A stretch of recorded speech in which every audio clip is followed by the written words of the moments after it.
Coming up on OU Nightly, Norman voters ponder an expensive bond issue. We'll take you to Northeast Oklahoma and the most toxic town in America. And it's Indigenous Peoples Day at OU. This is OU Nightly.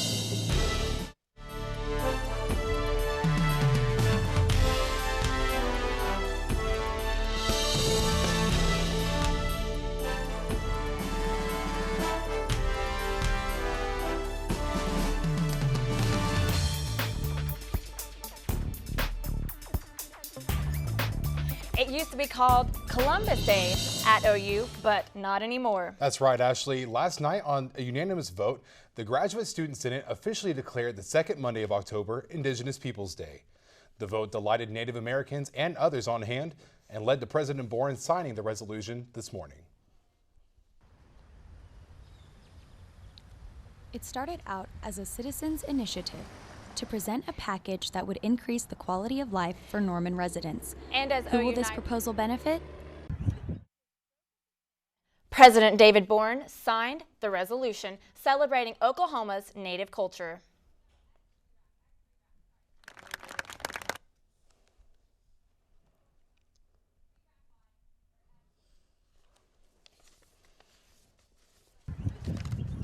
On behalf of the Regents, I approve the student government resolution.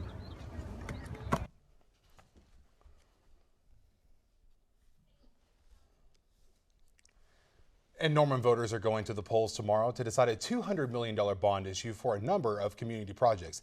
And if approved, the Norman residents will pay an additional half-cent sales tax for the next 15 years. And as OU Nightly's Ashley Sanchez shows us, it looks like the proposal will be approved.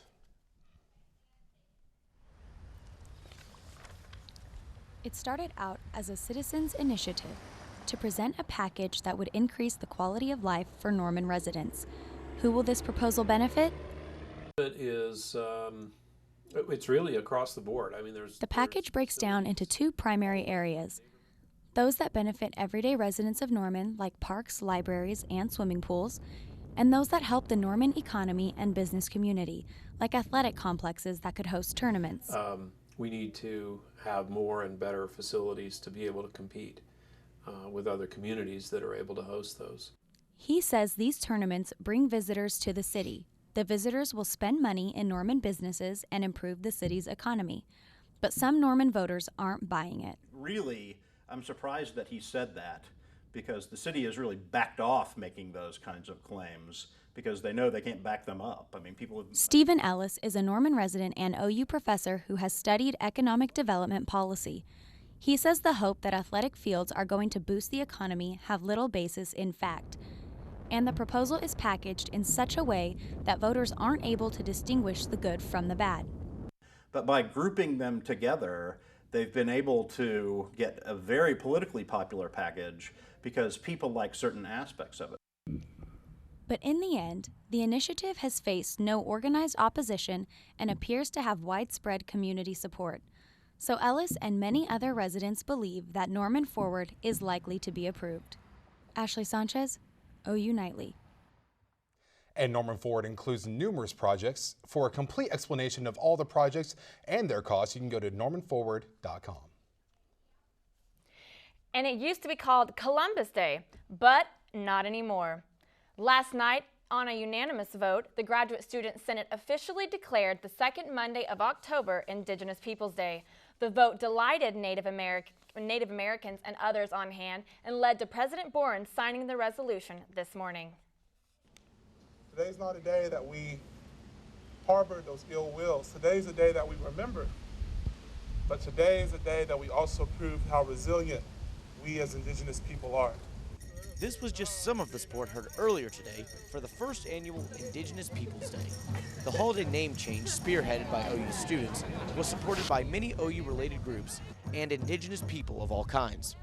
Amanda Cobb-Greetham led the charge to change the Native American Studies program to the Native American Studies Department. Many departments, programs, and colleges have contributed to this today, including, of course, the Office of the President, the College of Arts and Sciences, the OU College of Law, OU Student Life. Again, this has been a collaborative initiative in every way. President David Bourne also hired interim tribal liaison Mark Wilson to work in the office of the vice president. And today, as we celebrate Indigenous Peoples Day, we celebrate especially the fact that in the face of injustice and tribulations and trials, that Native culture and Native American culture has not only survived, it has flourished. It is resilient. It will be here forever. We celebrate that. There were plenty of events throughout the day, including dancing, singing, drumming, and plenty of conversation about Indigenous people. Brian King, OU Night. Now voters in Moore also have a decision to make tomorrow, whether to approve a $200 million bond election to pay for tornado safe rooms in schools with no shelters. Moore already has installed safe rooms and shelters in 10 schools, but children at 23 others still are unprotected. In May of 2013, an EF5 tornado destroyed 2 Moore elementary schools and killed 7 children. Those images still are fresh in the minds of voters. Tomorrow, they will decide if an average $50 per year increase in property taxes is too much to pay to protect Moore's children. A second bond issue would pay for $5 million in other improvements to Moore schools, including new gymnasiums, classrooms, and technology upgrades. A number of other towns and counties in Oklahoma also are holding elections tomorrow. All polls and all elections will open at 7 a.m. and close at 7 p.m. Oklahoma Republicans have elected a new chairperson, but some question whether the GOP insider Pam Pollard will be an improvement over former chair Randy Brogdon. Brogdon resigned after making insensitive statements, including one equating welfare recipients to wild animals. Pollard was head of a group of women's group that last summer posted an image of an African American hanging from a tree and said Democrats have just traded ropes for welfare. And OU Nightly's Nola Allinger joins us now in the News Center with the latest on U.S. developments in Syria. Thanks, Ashley. U.S. military cargo planes have delivered 50 tons of ammunition to groups in Syria. The U.S. airdropped the ammunition to rebel groups in northern Syria. This is the first step in the Obama administration's effort to support these groups. And Zimbabwe decided today not to press charges against Walter Palmer, the dentist who killed Cecil the lion. Cecil's death, which happened during Palmer's hunting expedition in July, caused outrage from around the world. Social media exploded after Cecil's death using the hashtag Walter Palmer. Palmer stated last July after the incident that he did not know Cecil was a local favorite. And students returned today to Oregon's Umpqua Community College. This was the first day of classes since October 1st, when a gunman opened fire, killing 9 and wounding 9 others. Hundreds of people held signs reading UCC Strong, and state troopers and sheriff's deputies patrolled the grounds. This shooting is the deadliest in Oregon's history. That's what's happening around the world. Now back to you at the OU Nightly's news desk. Thanks, Nola. Well, Ashley, you know, the National Weather Service says that Oklahoma could be at a high risk for wildfires today. Yes, apparently the lower temperatures and windier weather are perfect conditions for these wildfires. What can you tell us, Joe? Yeah, guys, that's absolutely right. Today we had a dry cold front move through here, and that really dropped our humidities out there. But take a look at these winds right now.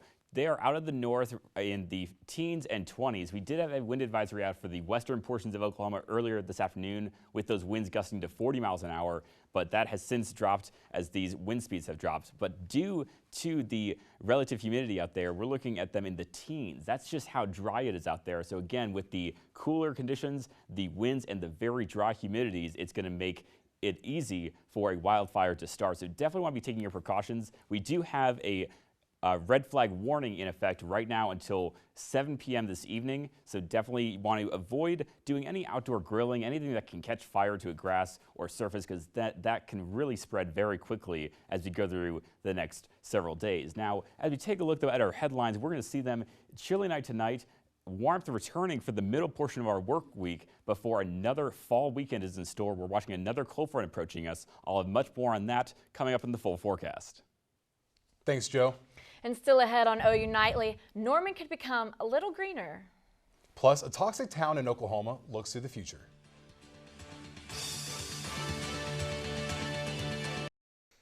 If Norman Forward passes in tomorrow's election, the Norman City Council is poised to give initial approval to 3 projects. One of those projects would connect the Legacy Trail from downtown Norman to OU's campus. The path would be 10 feet wide, allowing pedestrians and bicyclists safe passage. The other projects would allow the city to purchase land for floodplain protection. And Jennifer Sellers is here with a special report about a giant mess in Northeast Oklahoma. Jennifer, what's going on up there? That's right, Tyler. A former mining town here in the state has been at the top of the EPA's cleanup list for more than 30 years. Over the weekend, I traveled to Pitcher with photojournalist Catherine James. We talked to experts about the site and to find out what the future holds. Red sludge and toxic piles 20 stories high. That's all that's left of this former boomtown. Pitcher, Oklahoma was once the center of lead and zinc production. The town produced 75% of the lead for bullets and bombshells used by American troops in both world wars. At Pitcher's height in the 1920s, there were more than 14,000 people living here. But now, as you can see, it's a complete ghost town. By the time the mining companies moved out in the 70s, the damage was done. Basically housing interspersed amongst the mine tailings. That was not a permanent solution. Because, you know, if I'm a kid, I'm in the chat piles, I'm running around everywhere playing, getting exposed to the lead. In addition to the chat piles, the town's water sources became laced with heavy metals, turning it a bright rust color. In 1980, the EPA created the Superfund bill, aimed at cleaning up the most environmentally damaged areas in the nation. Pitcher was number 1 on their list. Despite spending hundreds of millions of dollars to clean up the mess, blood tests in the mid-90s showed that more than 60% of the town's children still had lead poisoning. Exposure to lead in children can lead to learning disabilities and autism.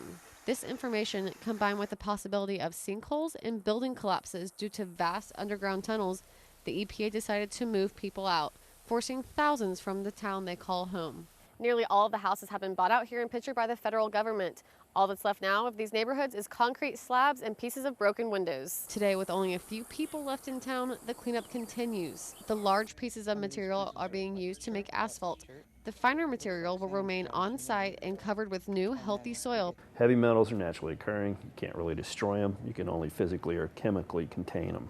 The Quapaw tribe owned the land before the mining, and now they are getting a chance to revive their land by working with the EPA and the Oklahoma Department of Environmental Quality. It doesn't have to be this way. It can be stopped, and it will be. And there's a plan, and it's slow, but it can happen. Once the land is in better condition, they hope to use the area as a wildlife habitat. The water still needs a lot of work, but scientists are making steps forward. There's still a lot to do, but the most important part of this job is really done.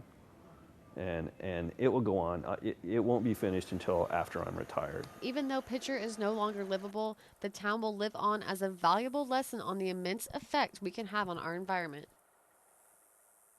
Next week on Earth Report, we talk to an OU scientist who is working to improve water quality in the nearby town of Commerce, also known as the home of baseball legend Mickey Mantle.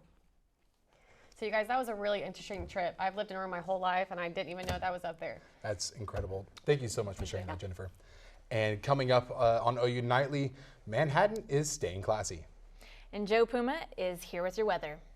That's right, guys. As we take a look at our live shot out there, we can see beautiful blue skies out there, and that's going to be the trend. However, we are watching for that fire weather as we go through the rest of this evening. I'll have much more on the full forecast when we return.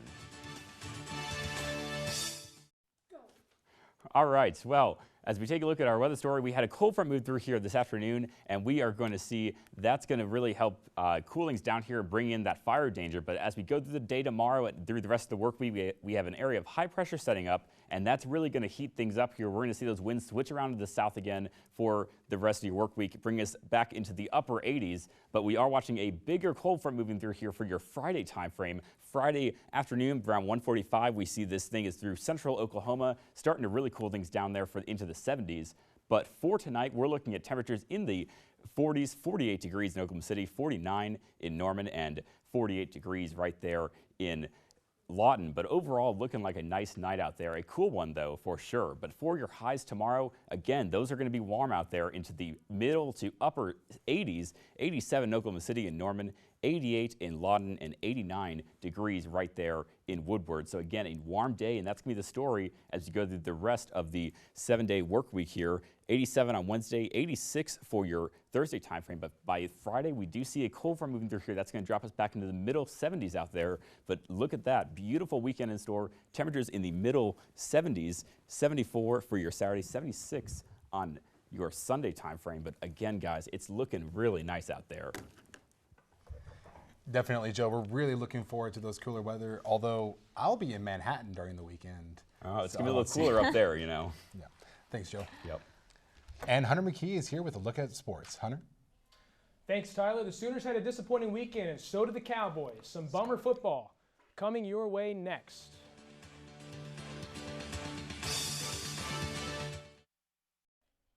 Welcome back. The Oklahoma football team suffered their first loss of the season on Saturday to an unranked Texas Longhorn squad. It was disappointing to say the least for the Sooners, especially on defense with some very poor tackling. We start things off in the first quarter as this is Gerard Hurd. As he drops back, he takes the snap, he pitches it to a Texas wide receiver, and he breaks 4 tackles as he runs down the sideline of the end zone for the Texas first score. Then it's OU down 2 touchdowns in the red zone. Baker Mayfield play action as he finds Dimitri Flowers right here in the corner of the end zone. Oklahoma scores right there for a 10-17, and Oklahoma only down by a touchdown now until Texas gets the ball back and once again gets another explosive play through the running game with some more really bad tackling from the Sooners right there. He breaks 2 more tackles, runs 81 yards until he's finally knocked out of bounds by defensive back Zach Sanchez, and Texas will score on that drive and prevail 24-17. Defensively, we had our early on a lot of missed tackles. 5th game into the year, you know, you might see that in some of the first games. We've been a good tackling team, but the other day it really hurt us. The opening touchdown, we missed 3-4 tackles on that play. For more on the Sooners' disappointing loss, be sure to join the Sooner Sports Pad crew tonight. Haley Huey is here with a preview of what they're working on. Haley? Unfortunately, we have to look back at the tough Saturday in Dallas, but we'll also be talking about what the Sooners need to do to rebound this weekend at Kansas State. And speaking of rebounds, we go one-on-one with OU star guard Buddy Hield. The reigning Big 12 Player of the Year tells us why he came back to school and what he hopes to accomplish this season. All that plus soccer stars Laura Rayfield and Shyla Price join us in the studio at 7:30 on Fox Sports Oklahoma. Or you can catch replays all week right here on OU TV. Hunter?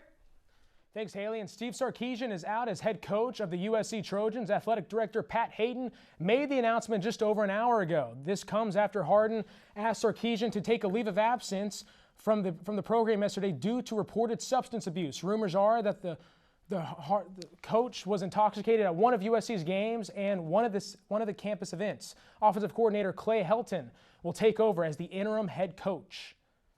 And the long-awaited Greg Hardy played in his first game for the Cowboys, taking on the defending Super Bowl champions New England Patriots, as Hardy makes some impact as he sacks Tom Brady, forces the fumble, but nothing really went the Cowboys' way after this sack as they can't even recover that fumble. And then when Tom Brady did have time, this is what happened. He finds a wide open Julian Edelman running down the sidelines as he makes all of the Cowboys' defensive backs miss right here and scrolls into the end zone. Patriots dominate 30-6. Well, it was definitely disappointing for me because both my Cowboys and my Sooners lost. Very disappointing for Sooner fans especially. I mean, that tackling was just horrible, especially the first 4 games they tackled so well. Absolutely atrocious. Well, thank you, Hunter. And you could be shaken and bacon in Manhattan straight ahead. I'm Allie Stratton at the OU Nightly Update Desk. A red flag warning for high fire danger in Oklahoma will be in effect until 7 p.m. The warning is due to dry conditions and gusty winds. Oklahoma City Police will honor an officer with a Purple Heart badge tonight. Sergeant John Townsend was tracking a gang member when he was seriously injured by 2 gunshots. And the Norman Animal Welfare Center will hold an adoption event next Sunday for the group of dogs recently seized in an animal cruelty case. That's it for now. Back to you in the studio. A new Manhattan bar may be the perfect place for Will Ferrell lovers. Stay Classy New York features decor and drinks inspired by Ferrell's TV and movie characters. The bar will also host parties inspired by his films, including Anchorman and Talladega Nights. It's unclear if Ferrell even knows about the Stay Classy New York bar, but the owners say he is always welcome to drop in. And thanks for watching OU Nightly, brought to you by the Gaylord College of Journalism at the University of Oklahoma. We'll see you back here tomorrow night live at 4:30.